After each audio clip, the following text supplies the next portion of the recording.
ముఖ్యమంత్రి చంద్రబాబు నాయుడు జన్మదిన వేడుకలు కర్నూలు నగరంలో ఘనంగా నిర్వహించారు. పాణ్యం ఎమ్మెల్యే గౌరు చరితారెడ్డి, రాయలసీమ విద్యార్థి యువజన సంఘాల జేఏసీ అధ్యక్షుడు శ్రీరాములు ఆధ్వర్యంలో అనాథ పిల్లల ఆశ్రమంలో కేక్ కట్ చేసి చిన్నారులకు బట్టలు పంపిణీ చేశారు.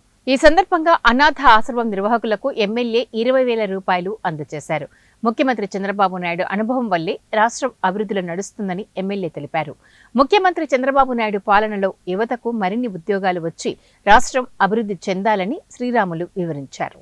కార్యక్రమంలో పాణ్యం తెలుగుదేశం పార్టీ నేతలు గౌరు జనార్దన్ రెడ్డి, పెరుగు పురుషోత్తం రెడ్డి, ప్రభాకర్ యాదవ్, సుధాకర్ రెడ్డి, నాగిరెడ్డి తదితరులు పాల్గొన్నారు. ఈ రాష్ట్రాన్ని ప్రగతి పదంలో నడిపించడానికి అహర్నిశలు పాటుపడతా ఉన్నాడు. ఆయన 14 సంవత్సరాలు ముఖ్యమంత్రిగా చేస్తున్నారు. మళ్ళీ ఇప్పుడు ముఖ్యమంత్రిగా చేస్తున్నారు. ప్రతిపక్ష నేతగా కూడా ఉంటూ ఎన్నో ఇబ్బందులు ఎదుర్కొన్నప్పటికీ కూడా అకుంఠితమైన దీక్షతో ఈ రాష్ట్రాన్ని ప్రగతి పదంలో నడిపించాలి, అభివృద్ధి సంక్షేమం రెండు కళ్ళుగా భావించి రాష్ట్రాన్ని ప్రగతి పదంలో నడిపించే బాధ్యత తీసుకున్నారు. గత 5 ఏళ్లలో రాష్ట్రము 30 ఏళ్ళు వెనక్కిపోయింది. రాష్ట్ర భవిష్యత్ అంధకారంగా తయారైంది. అటువంటి పరిస్థితుల్లో ఈ రాష్ట్రానికి అనుభవజ్ఞుడైన మంచి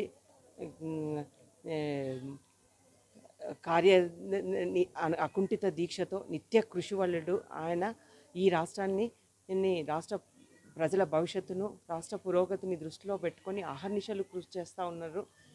ఈ రాష్ట్ర భవిష్యత్తు కోసం ఎన్నో పరిశ్రమలు తీసుకొని రావడానికి చదువుకున్న యువతీ యువకులకు ఉద్యోగ ఉపాధి అవకాశాలు, అలాగే రాష్ట్రం కూడా మన కూటమి ప్రభుత్వం వచ్చినాక చాలా మంచి అభివృద్ధి కార్యక్రమాలని ఆయనకున్న చిత్తశుద్ధితోని, ఆయనకున్న పరిచయాలతోని, ఆయనకున్న రాజకీయ చతురతతోని ఈ రాష్ట్రాన్ని చాలా మంచి బాటలు నడిపిస్తూ ఉన్నారు. మాలాంటి యువతకు కూడా ఆయన చాలా ఆదర్శం. ఇంత వయసులో కూడా 18 గంటలు ఆయన పనిచేస్తూ ఉన్నారంటే మాకు అది చాలా మేము దాన్ని చాలా ఇన్స్పైరింగ్గా తీసుకొని ఈరోజు ఇందాక చరితమ్మ గారు చెప్పినట్టు పాణ్యం నియోజకవర్గానికి కావాల్సిన అన్ని ఉద్యోగాలు అయితేనేమి, రైతుల సమస్యలు అయితేనేమి, అన్ని కార్యకర్తలు కూడా ఈరోజు చిన్న చిన్న ఎక్కడన్నా మన ప్రభుత్వం వచ్చినాక ఎక్కడన్నా మనస్పర్ధలు ఉన్నా కూడా మా నాయకుడికి మేము ఎటువంటి విధంగా నాయకుని పుట్టినరోజుని జరుపుకుంటామనేది వాళ్ళందరూ వాళ్ళ సొంత నిధులతోని ఇలా జన్మదిన వేడుకలను ఇక్కడ చిన్నపిల్లల అనాథాశ్రమంలో నిర్వహించడం జరిగింది. ఈ కార్యక్రమానికి